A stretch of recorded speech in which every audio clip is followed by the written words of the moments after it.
Welcome LEGO fans, I'm Holger, the Austrian brick fan from Carinthia in Austria, and today the smallest LEGO Marvel Eternals set so far.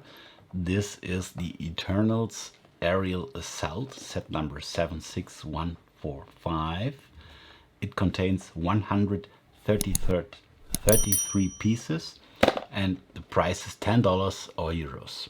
We get two minifigures, we got this creature, and I think for a $10 set this is really okay and it looks good. The minifigures, I don't know if there's something special. I don't expect it for a $10 set that there are some special figures inside, but it looks good. And now I think let us start, unbox and build it. Have fun.